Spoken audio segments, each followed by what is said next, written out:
अस्सलाम वालेकुम students, welcome to education world. आज की वीडियो में हम लेक्चर नंबर 33 पढ़ेंगे MTH 101 का, जिसका टॉपिक है application to the definite integral. Definite integral हमने पिछले लेक्चर के अंदर पढ़ लिया था क्या होता है। अब हमने उसकी एप्लीकेशंस देखनी है कि उसको हम अप्लाई कहाँ कहाँ कर सकते हैं। तो सबसे पहले हमारे पास आता है एरिया बिटवीन टू कर्व्स। जब दो कर्व्स के दरमियान आपने एरिया फाइंड करना हो देन हम इसको यूज़ करते हैं। Suppose F and G are continuous function on interval AB and f of x is greater than equal to g of x. It means y is equal to f of x is above g of x and two can touch but not cross. यानी इसका क्या मतलब है? f of x g of x से बड़ा होने का मतलब ये है कि अगर आपके पास एक कर्व है f of x और दूसरी कर्व है g of x, तो इसका मतलब है एफ ऑफ एक्स जो है वो ऊपर है और जी ऑफ एक्स जो है वो नीचे होगी, क्योंकि एफ ऑफ एक्स की वैल्यू बड़ी है ना, तो उसको अबव होना चाहिए और बिलो कौन सा होगा? जी ऑफ एक्स होगा। ये दोनों एक दूसरे को टच तो कर सकते हैं लेकिन क्रॉस नहीं कर सकते। यूं नहीं हम इसको ड्रॉ कर सकते, यूं इसको ये मतलब क्रॉस कर दे, ऐसा नहीं हो सकता। F and G are non negative then a area जो है वो क्या होगा? अगर वो दो नॉन नेगेटिव हैं तो हम एफ के एरिया में से माइनस कर देते हैं जी का एरिया। यानी हमने ये एक्स वाई एक्सिस हैं तो इसके नीचे जो एरिया होगा ना ये सारा एफ का होगा और सिर्फ इसके नीचे जो एरिया होगा वो जी का होगा। तो हम इस पूरे एरिया में से अगर ये जी वाला एरिया माइनस कर दें तो पीछे जो बचेगा वो इनके दरमियान का एरिया होगा। ठीक है, तो हम एरिया अंडर एफ में से एरिया अंडर जी माइनस कर देते हैं। तो उसको हम यूं भी लिख सकते हैं, क्योंकि एरिया को हम इंटीग्रल की फॉर्म में यूं लिखते हैं ना, ए से B F of X D X. तो माइनस एरिया अंडर जी को हम लिखेंगे ए से B G of X D X minus equal. अब अगर यहाँ से इंटीग्रल हम कॉमन ले लें, क्योंकि दोनों के साथ लिमिट्स भी सेम है, डी एक्स है, तो लिमिट्स कॉमन ले लें। अंदर F of X minus G of X बचेगा और इसके साथ आप डी एक्स इस तरह से बाहर कॉमन लिख देंगे। ठीक है,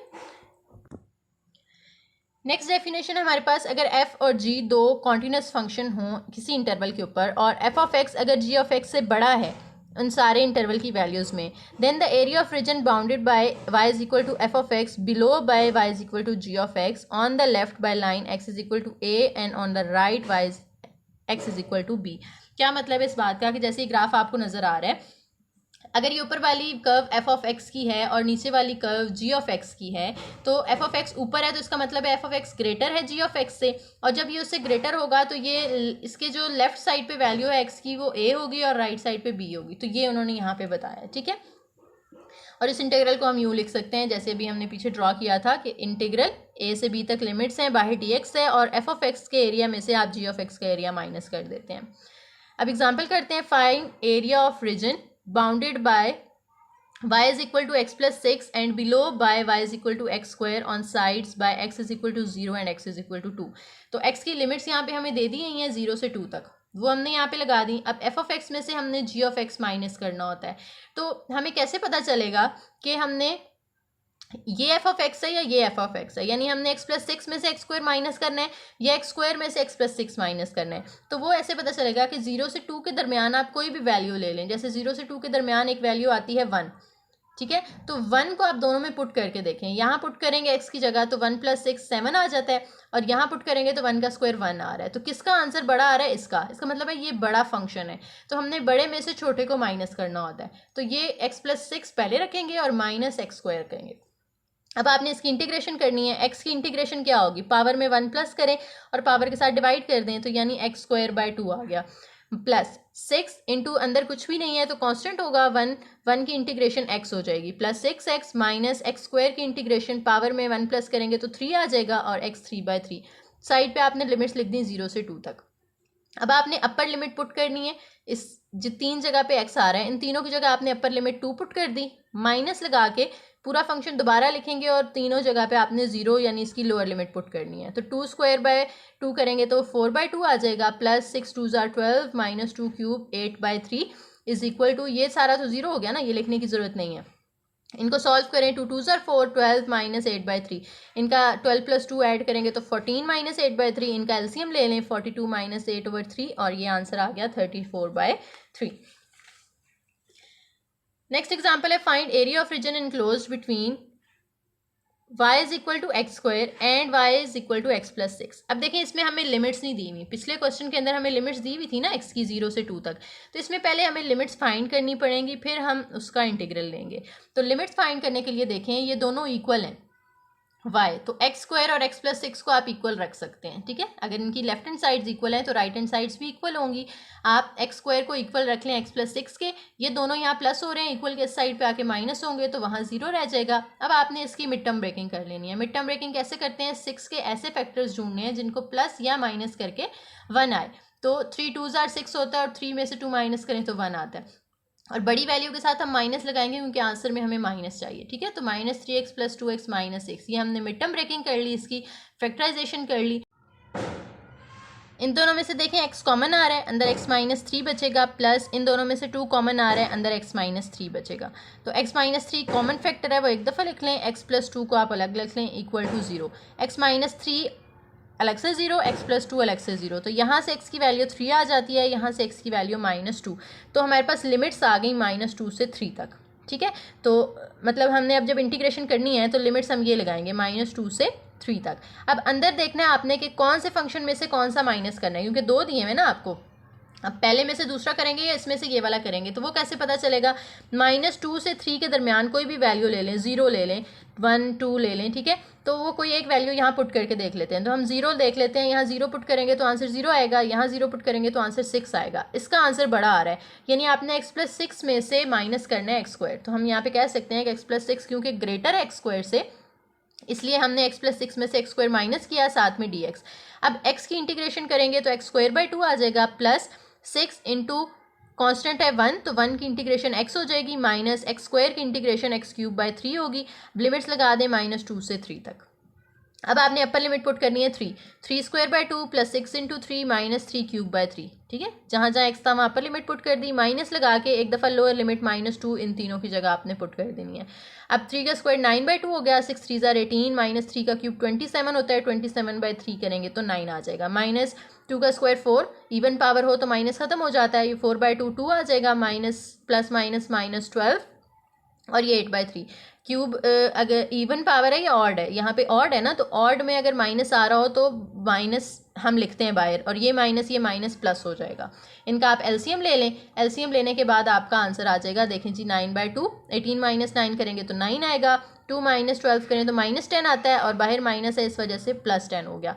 ये -8/3 था, लेकिन बाहर माइनस है इस वजह से -8/3 हो गया, ये प्लस चेंज होकर माइनस हो गया। अब 9/2 -8/3 और 9 + 10 करेंगे तो 19 आ जाएगा, इसके नीचे कुछ नहीं है तो 1, इन तीनों का आप एलसीएम ले लें तो ये हमारे पास आंसर आता है 125/6। नेक्स्ट एग्जाम्पल है, find area of region enclosed by x = y² and y = x - 2। तो अब देखें, एक x की फॉर्म में है और दूसरी इक्वेशन y की फॉर्म में है, हमें इनको सेम बनाना है, ठीक है। जैसे पीछे था, पिछली एग्जाम्पल अगर आप देखें, यहाँ पे y था तो यहाँ पे भी y था, तो इसमें भी दोनों साइड्स पे या तो y होना चाहिए या x होना चाहिए। अगर हम दोनों साइड्स पे y करते हैं ना तो x का इधर अंडर रूट लेना पड़ेगा, x की 2 वैल्यूज़ हो जाएंगी प्लस माइनस, वो ज़्यादा लेंथी हो जाएगा। तो हम यहाँ पे ज़्यादा बेहतर है कि हम x को अलग कर लें, इसमें तो x पहले से ही अलग हुआ है, इसमें x अगर अलग करना है तो 2y के साथ जाके प्लस हो जाएगा, तो x = y + 2। अब देखें तो इनकी एक एक साइड इक्वल है ना, x और x, तो दूसरी भी इक्वल होनी चाहिए, y² को y + 2 के इक्वल रखते हैं। और ये क्यों हमने इक्वल रखा, क्योंकि हमें लिमिट्स नहीं दी हुई जो हमने इंटीग्रल में पुट करनी है, तो लिमिट्स पुट करने के लिए हम दोनों फंक्शंस को इक्वल रखते होते हैं। तो ये दोनों प्लस हो रहे हैं, इधर आके माइनस होंगे और इक्वल टू 0 आ गया। अब इसकी भी आपने मिड टर्म ब्रेकिंग कर लेनी है। मिड टर्म ब्रेकिंग में 2 के ऐसे फैक्टर्स बनाने हैं जिनको प्लस या माइनस करके 1 आए, तो 2 और 1 लिए हमने, इन दोनों में से y कॉमन लेंगे, अंदर y - 2 आएगा, प्लस इन दोनों में से कुछ भी कॉमन नहीं आ रहा तो 1 कॉमन लें, अंदर y - 2, y - 2 2 दफ़ा आ रहा है, उसको कॉमन लेके एक दफ़ा लिख लें, अंदर y + 1 बचेगा इक्वल टू 0। y - 2 को अलग 0 कर लें, y + 1 को अलग 0 कर लें, तो y की 2 वैल्यूज़ आ गई हमारे पास, यानी ये इंटरवल है हमारा, छोटी वैल्यू लोअर लिमिट होती है और बड़ी वैल्यू अपर लिमिट होती है। तो -1 को हम लोअर लिमिट पुट करेंगे और 2 को अपर लिमिट पुट करेंगे। अब हमें ये भी डिसाइड करना है कि फंक्शन कौन सा पहले रखना है और किसको बाद में हमने माइनस करना है। तो हमारा जो इंटरवल है ना -1 से 2 तक, इसके दरमियान कोई वैल्यू ले लें, जैसे 0 ले लें, तो यहाँ 0 पुट करेंगे तो 0² हो जाएगा, यहाँ 0 पुट करेंगे तो 2 आ जाएगा। तो इसका आंसर बड़ा आ रहा है ना, तो हम y + 2 में से माइनस कर देंगे y²। और अब इंटीग्रेशन हम y, क्योंकि हमारा वेरिएबल यहाँ y है तो dy लगाना, आपने dx नहीं लगाना। y की इंटीग्रेशन करें y²/2 प्लस यहाँ पे 2 बाहर कांस्टेंट है, अंदर 1 होगा तो 1 की इंटीग्रेशन y हो जाएगी, माइनस y² की इंटीग्रेशन हो जाएगी y³/3, और लिमिट्स लगा दें इसमें -1 से 2 तक। अपर लिमिट पुट करें 2² प्लस 2 इंटू वाई की जगह अपर लिमिट पुट करें 2 माइनस इस वाई की जगह अपर लिमिट पुट करें 2³ यानी इस पूरे फंक्शन के अंदर जहाँ जहाँ वाई था आपने अपर लिमिट पुट कर दी, माइनस जहाँ जहाँ y है उसकी जगह आपने लोअर लिमिट सेम फंक्शन के अंदर लोअर लिमिट पुट कर देनी है। 2² करेंगे 4/2, 2 2 ज़ा 4, 2 का क्यूब 8/3 माइनस यहाँ पे इवन है पावर तो माइनस खत्म हो जाएगा 1/2 माइनस प्लस -2 एंड -1 का क्यूब -1 ही आएगा और इस माइनस के साथ वो प्लस हो जाएगा। अब जब आप इन तीनों का एलसीएम लेते हैं, माइनस ओपन करेंगे ना तो अंदर साइन सारे चेंज हो जाएंगे और फिर आप इनका एलसीएम ले लें तो वो 9/2 आ जाएगा।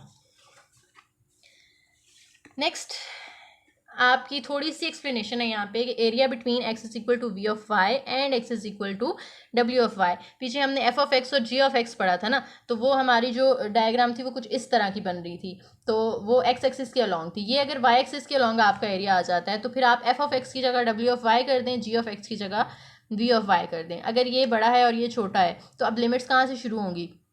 ये जो y की लिमिट्स हैं ये हम कहते हैं कि c से शुरू हो रही हैं और d तक जा रही हैं। जैसे x की हमने a से b तक कहा था, तो फिर एरिया का फॉर्मूला सेम ही है, नोटेशन सेम है, सिर्फ आपने बीच में वो वेरिएबल्स चेंज कर दिए। f of x minus g of x की जगह w of x minus v of x कर दिया और a और b की जगह c और d कर दिया, जहाँ dx होता था वहाँ dy कर दिया। ठीक है, अब ये सेम एग्जाम्पल उन्होंने इसके अकॉर्डिंग करके दिखाई है, लेकिन मैंने आपको पहले ही इसके अकॉर्डिंग कर दी थी तो आप उसी को देख लें। ठीक है, दोबारा से सेम स्टेटमेंट है तो इसलिए मैंने दोबारा सॉल्व नहीं की यहाँ पे। नेक्स्ट हमारा लेक्चर नंबर 34, वॉशर्स, डिस्क और वॉशर वगैरह या सिलेंडर वगैरह हों तो उनका आप वॉल्यूम कैसे फाइंड करते हैं। पिछले लेक्चर के अंदर हमने एरियाज के बारे में डिस्कशन की थी, अब हम वॉल्यूम्स को देखेंगे। Moving a 2D circle along a line perpendicular to circle we get a cylinder. यानी जब आप एक सर्कल है, ठीक है, यूँ आप उसको पकड़ के अगर स्ट्रेच करते हैं ऊपर की तरफ, यहाँ से आप उसको कॉर्नर से पकड़ के यूँ स्ट्रेच करें तो वो एक सिलेंडर शेप बन जाती है। ठीक है, और वॉल्यूम ऑफ सिलेंडर का फॉर्मूला, जनरल फार्मूला जो ज्योमेट्रिकल होता है वो आपको याद होना चाहिए, v is equal to a dot H, यानी एरिया मल्टीप्लाई बाय हाइट करें तो आपके पास सिलेंडर का एरिया वॉल्यूम आ जाता है। a is area and h is height. a जो है यहाँ पे एरिया है और h जो है वो हाइट है, तो इसलिए हम कहते हैं कि volume of a right cylinder is product of its area and height.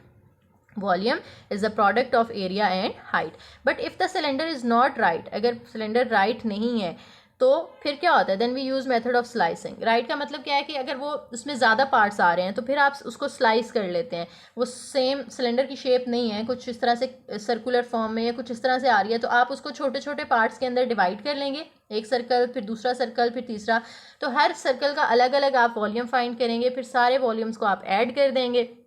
Summation, ये वॉल्यूम का फॉर्मूला, उसके साथ समेशन लगा दें, यानी उनको ऐड कर दें और फिर उसके साथ लिमिट अप्लाई कर दें। तो हमने पहले भी पढ़ा था कि लिमिट और समेशन जब एक साथ आते हैं तो वो इंटीग्रल बन जाता है। ठीक है, और लिमिट्स a से b तक a ऑफ x और डेल्टा x की जगह हम dx लगा सकते हैं। वॉल्यूम का फॉर्मूला क्या होता है, S be a solid bonded by two parallel planes perpendicular to x axis at x is equal to a and x is equal to b, x is equal to a b, यानी यहाँ पे limits दी हुई हैं। ठीक है, और interval भी आपको दे दिया है। Cross sectional area perpendicular to x axis, x axis के परपेंडिकुलर जब आप एरिया लेते हैं तो उसका जो वॉल्यूम होता है वो इक्वल होता है integration a b a of x dx, यही जो ऊपर हमने यहाँ पे देखा है।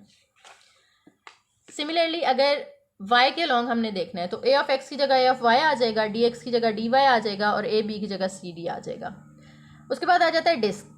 अगर आपने डिस्क का वॉल्यूम फाइंड करना है तो डिस्क के एरिया का फॉर्मूला होता है पाई आर स्क्वायर, तो आर की जगह हम यहाँ पे फंक्शन यूज़ करें एफ ऑफ एक्स का स्क्वायर, तो पाई एफ ऑफ एक्स का स्क्वायर। जब आप वॉल्यूम लिखते हैं तो यही जो एरिया होता है उसके साथ डी एक्स और इंटीग्रल लगा देते हैं ना, तो यहाँ पे एरिया की जगह आ जाएगा पाई एफ ऑफ एक्स का स्क्वायर डी एक्स और साथ में ए से बी तक लिमिट्स। अब एग्जाम्पल करते हैं। Find volume of solid that is obtained when the region under curve y is equal to under root x over 1/4 revolved about x axis।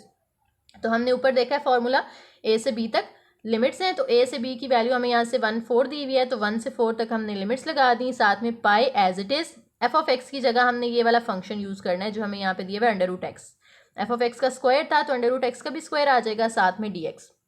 Square under root के साथ कैंसिल होगा तो x रह जाएगा, पाई constant है वो बाहर निकाल लें, अंदर इंटीग्रेशन सिर्फ x की हो जाएगी, x की इंटीग्रेशन x स्क्वायर बाय 2 आएगा, लिमिट साथ में 1 और 4। अब pi as it is upper limit put करें यहाँ पे 4 का स्क्वायर बाय 2, माइनस लगा के लोअर लिमिट पुट करें 1 स्क्वायर बाय 2, तो ये 16/2 माइनस 1/2, तो ये आ जाएगा 16 माइनस 1 15/2, और ये आपके पास इसका वॉल्यूम आ गया 15/2 साथ में पाई।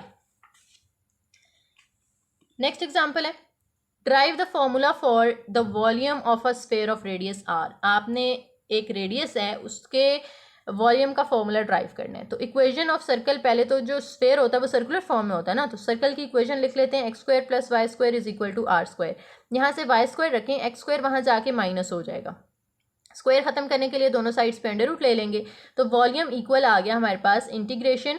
और इसकी लिमिट्स क्या होंगी सर, अगर स्फेयर इस तरह से है और हम सेंटर से एक साइड पे जाते हैं तो रेडियस होता है ना, आर होता है, तो ऑपोजिट साइड पे जब जाएंगे तो उसको हम कह देते हैं कि वो माइनस आर है। तो इसकी लिमिट्स माइनस आर से आर तक है। पाई एफ ऑफ एक्स का स्क्वायर होता है formula, pi as it is, F of x की जगह ये वाला फंक्शन आ गया हमारा, उसका स्क्वायर साथ में D X, square under root के साथ cancel, pi into R square minus X square है, तो पाई कांस्टेंट है, बाहर निकाल लें, इन दोनों की इंटीग्रेशन कर लें। आर स्क्वायर कांस्टेंट है, अंदर कुछ नहीं है तो 1 होगा, 1 की इंटीग्रेशन एक्स आ जाएगी, ठीक है, और इसकी लिमिट्स माइनस आर से आर तक, माइनस एक्स स्क्वायर की इंटीग्रेशन करेंगे एक्स क्यूब बाय 3, अब लिमिट्स माइनस आर से आर तक। उसके बाद अब पाए तो बाद में बाहर हमने वैसे ही लिखा हुआ है, अब इसमें अपर लिमिट पुट करें, अपर लिमिट यहाँ पे पुट करेंगे एक्स की जगह तो वो आर आ जाएगी, माइनस लगा के लोअर लिमिट पुट करेंगे तो वो माइनस आर, तो ये माइनस इंटू माइनस आर, फिर माइनस इस एक्स क्यूब की जगह अपर लिमिट पुट करें आर क्यूब बाय 3, माइनस लगा के लोअर लिमिट पुट करेंगे माइनस आर का क्यूब ओवर 3। फिर आपने क्या करना है, यहाँ पे देखें जी, आर स्क्वायर और इंटू आर प्लस आर ये आ जाएगा 2r, ठीक है, are plus are 2r, 2r को आर स्क्वायर से मल्टीप्लाई करेंगे 2r क्यूब, माइनस यहाँ पे आर क्यूब आ जाएगा और माइनस माइनस प्लस हो जाएगा, R cube by 3 plus R cube by 3 ये ऐड होके 2r क्यूब बाय 3 हो जाएगा, इनका एलसीएम ले लें, 3 2 जार 6 R cube minus 2r cube over 3, 6 minus 2 करेंगे तो 4 पाई आर क्यूब बाय 3, ये आपके पास वॉल्यूम आ गया। नेक्स्ट है जी volume of washer perpendicular to x axis. अब एरिया जो होता है ना वॉशर का, वॉशर क्या होती है बेसिकली कि आप इस तरह से एक सर्कल है और उसके अंदर एक और सर्कल बना हुआ होता है, यानी वो अंदर से खाली होती है, ये जगह उसकी ना खाली होती है, तो आप क्या करते हैं पूरे सर्कल का एरिया निकालते हैं, उसमें से ये अंदर वाले सर्कल का एरिया माइनस कर देते हैं तो पीछे ये वाला एरिया आ जाता है। तो इसका एरिया होता है पाई एफ ऑफ एक्स का square minus pi G of x का स्क्वायर, यानी एफ ऑफ एक्स का स्क्वायर होल सर्कल का एरिया है और ये छोटा सर्कल जो है उसका पाई जी ऑफ एक्स का स्क्वायर है, दोनों को माइनस करते हैं तो इनके दरमियान वाली जगह का एरिया आ जाता है। अब पाई कॉमन ले लें, अंदर F of X square minus G of x का स्क्वायर, और साथ में अगर हम इंटीग्रल लगा दें एरिया के साथ और साथ में डी एक्स लिख दें तो ये हमारे पास फॉर्मूला बन जाता है वॉल्यूम का। वॉल्यूम का फॉर्मूला ए से बी तक लिमिट्स, साथ में ये ऊपर वाला सारा एरिया का फॉर्मूला और डी एक्स। अब इसको हम एग्जाम्पल्स में अप्लाई करते हैं। Find volume of solid generated when region between graph of F of X and G of X. दो फंक्शंस दिए हुए आपको, इंटरवल दिया हुआ है और इसको एक्स एक्सिस के अलॉन्ग हमने रिवॉल्व किया है तो हमने डी एक्स के अलॉन्ग इसकी इंटीग्रेशन करनी है। अब लिमिट्स देखें 0 से 2 तक हैं तो हमने 0 से 2 तक लिखा। अंदर फॉर्मूला हमारे पास होता है पाई एफ ऑफ एक्स का square minus G of x का स्क्वायर, तो एफ ऑफ एक्स हमें 1/2 प्लस एक्स दिया हुआ है तो 1/2 प्लस एक्स का square minus G of x की जगह एक्स पुट कर देंगे तो वो एक्स का स्क्वायर बन जाएगा। यहाँ पे होल स्क्वायर का फॉर्मूला अप्लाई करें, A square plus X square का square B square plus 2ab करेंगे तो 2 और 1/2 कैंसिल होकर सिर्फ एक्स स्क्वायर बचेगा माइनस ये वाला एक्स स्क्वायर। अब यहाँ पे ये दोनों कैंसिल हो जाते हैं, सिर्फ ये दो टर्म्स बचती हैं आपके पास। इसकी इंटीग्रेशन करने के लिए पाई कांस्टेंट बाहर आ जाएगा, 1/4 कांस्टेंट है, अंदर 1 बचेगा, 1 की इंटीग्रेशन x होती है प्लस x4 की इंटीग्रेशन x 5/5 और लिमिट 0 से 2 तक आ गई। अब इस x की जगह आपने अपर लिमिट पुट की 2 और इस x की जगह भी अपर लिमिट 2, माइनस लगा के इन दोनों x की जगह लोअर लिमिट पुट कर दें जो कि 0 होती है। और जब आप इसको सिंप्लीफाई करेंगे ये 2/4 आ जाएगा, ये कटिंग कर लें तो 1/2 और 2 पर 5 32/5 और ये सारे 0 हो जाएंगे, वो लिखने की ज़रूरत नहीं है आपको। अब इन दोनों को आप एलसीएम लें, एलसीएम लेने के बाद आपके पास इसका वॉल्यूम आ जाएगा। एंड पे हमारे पास है जी volume of disc perpendicular to y axis. Disc का वॉल्यूम हमने वैसे पढ़ा है ना, pi into f of x का स्क्वायर, तो अगर वो वाई एक्सिस के परपेंडिकुलर है तो एक्स की जगह वाई आ जाएगा, यू ऑफ वाई का स्क्वायर और डी एक्स की जगह डी वाई। बाकी फॉर्मूला सेम है, सिर्फ लिमिट सी से डी तक हो गई हैं। उसके बाद वॉशर का हमने अभी पीछे एफ ऑफ एक्स और जी ऑफ एक्स की फॉर्म में पढ़ा है, जब वो एक्स एक्सिस के परपेंडिकुलर है। अगर वो वाई एक्सिस के परपेंडिकुलर हो तो फिर उसका फॉर्मूला क्या होता है, पाई और यहाँ पे अंदर एफ ऑफ एक्स की जगह यू ऑफ वाई का square minus G of x की जगह वी ऑफ वाई का स्क्वायर और डी एक्स की जगह डी वाई और लिमिट सी से डी तक हो जाएंगी।